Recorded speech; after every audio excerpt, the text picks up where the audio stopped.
তুমি কি ভেবে দেখেছো কোনো মানুষ যদি হঠাৎ করে ঘুমানো বন্ধ করে দেয় তাহলে কি হবে?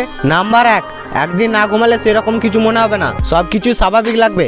নাম্বার 2, দুদিন পর তুমি দুর্বলতা অনুভব করতে শুরু করবে, তোমার মাথা ভারী ভারী মনে হবে। নাম্বার 3, 3 দিন পর না ঘুমানোর কারণে তোমার মাথা ঘুরতে শুরু করবে এবং তুমি ছোটখাটো বিষয়ে রেগে যাবে। নাম্বার 4, 4 দিন পর তোমার চোখ রক্তের মতো লাল হতে শুরু করবে এবং তোমার মনে হবে যে তুমি আস্তে আস্তে কোমার মধ্যে চলে যাচ্ছ।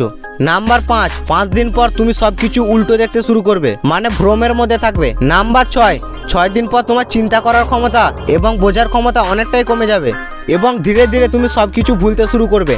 নাম্বার 7, 7 দিন পর তোমার শরীর ধীরে ধীরে কাজ করা বন্ধ করে দেবে এবং এমন মনে হবে যে তুমি না ঘুমিয়ে স্বপ্ন দেখছো। নাম্বার 8, 8 দিন পর তোমার রোগ প্রতিরোধ ক্ষমতা এতটাই দুর্বল হয়ে যাবে যে তোমার সাধারণ জ্বরের মধ্যেও মৃত্যু হতে পারে। নাম্বার 9, 9 দিনের মধ্যেই তুমি একটি জীবন্ত লাশে পরিণত হয়ে যাবে এবং তোমার শরীরের ভারসাম্য সম্পূর্ণ নষ্ট হয়ে যাবে। নাম্বার 10, আর 10 দিন বাদ, মানে একটা সাধারণ মানুষ যদি 11 দিনের বেশি না ঘুমায় তবে তার মৃত্যুও হতে পারে। যাই হোক, তুমি কতদিন একটানা না ঘুমিয়ে থাকতে পারবে সেটা কমেন্ট করে অবশ্যই জানিও। আর হ্যাঁ, চ্যানেলটা সাবস্ক্রাইব করতে ভুলো না কিন্তু।